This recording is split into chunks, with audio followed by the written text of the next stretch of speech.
নমস্কাৰ।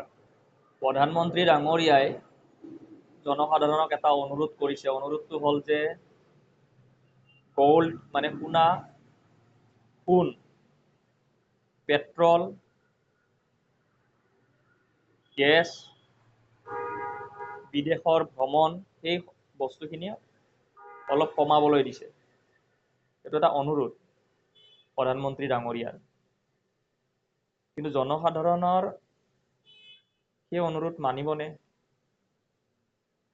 সেইটোৱে আচল প্ৰশ্ন। মই আজি এই বিষয়টোলৈ আলোচনা কৰিম। যিহেতু যেতিয়া প্ৰথমতে কিবা এটা মানে অসুবিধা হয়, একদম ওপৰৰ মহলৰ মানুহখিনি প্ৰথমতে সচেতন হ'ব লাগে, তেতিয়াহে তলৰ মানুহখিনি সচেতন হ'ব।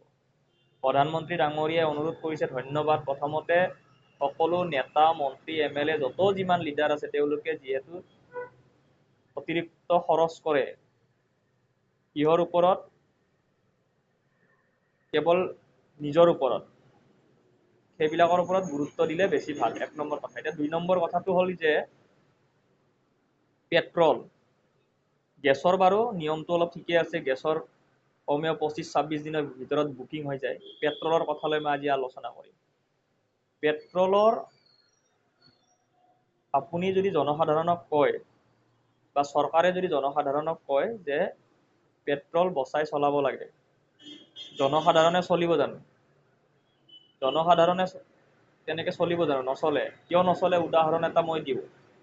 ওচৰতে স্কুল, খোজকাঢ়ি আহিলে স্কুল পায়, কিন্তু গাড়ীত আহিব, জাম জট এইবিলাক থাকিব। কিন্তু চৰকাৰে নিয়ম যদি কৰি দিয়ে, তেতিয়া কিন্তু জনসাধাৰণে লাইনত আহিব।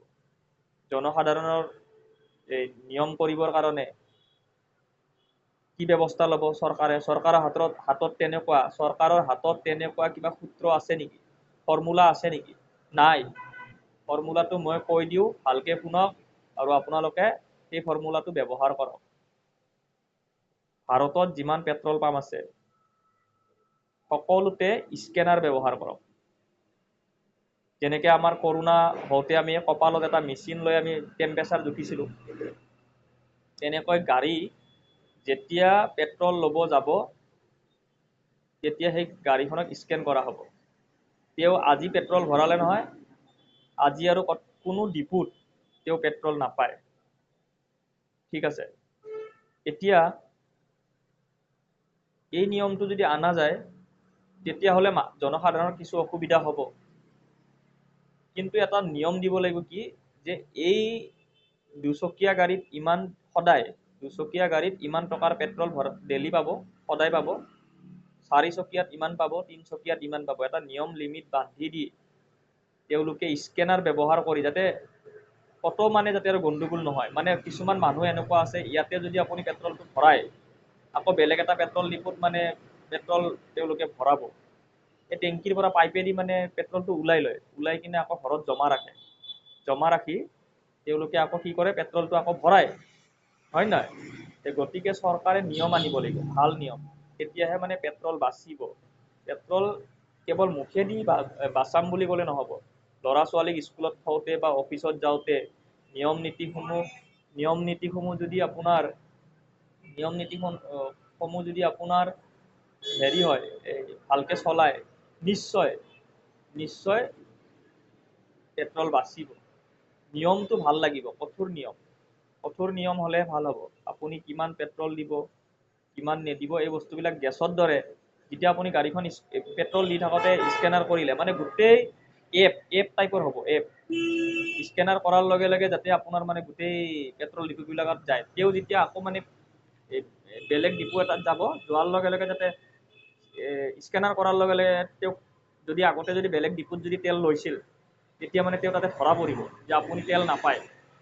দুচকীয়া বাহনত সদায় মোৰ মতেদি 300 টকা।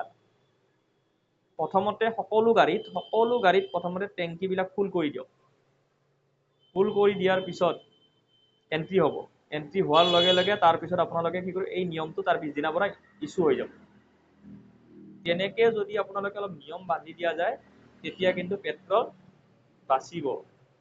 সকলোৱে পাব। আৰু নহ'লে কি হ'ব, কিছুমান মানুহ বহুত চতুৰ, বহুত মানে অলপ বেলেগ ধৰণৰ বুদ্ধি লগাই দিয়ে।